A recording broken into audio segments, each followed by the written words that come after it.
Nous nous retrouvons aujourd'hui pour un cours d'histoire littéraire consacré au XVIIe siècle. Qu'est-ce que c'est? C'est d'abord le moment où la France va devenir un modèle européen. C'est ce que l'on appelle le grand siècle et il va être marqué notamment par un règne, le plus long de l'histoire de France, le règne de Louis XIV, le roi Soleil, et ce règne va être une monarchie absolue. On peut d'ores et déjà noter que la fin de ce règne va être placée sous le signe de l'austérité.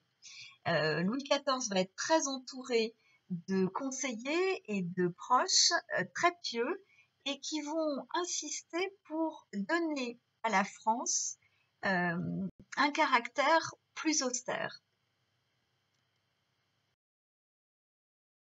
M'intéresse principalement.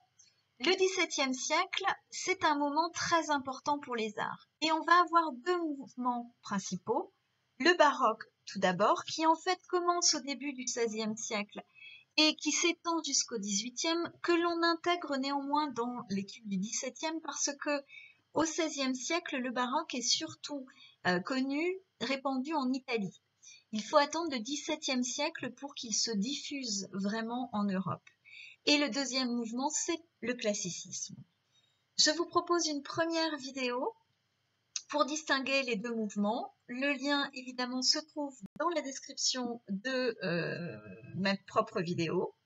Et une deuxième vidéo qui rentre un peu plus dans le détail du classicisme. Donc, je vous laisse regarder les deux et revenir à moi pour la dernière diapositive dans laquelle on resitue le XVIIe dans le temps. On resitue donc dans le temps la Renaissance au XVIe siècle, principalement, avec l'humanisme, et ensuite le grand siècle, le XVIIe siècle, avec le baroque et le classicisme. Suit le XVIIIe siècle, auquel nous consacrerons ce prochain cours de littérature, d'histoire de la littérature. Je vous souhaite une bonne journée.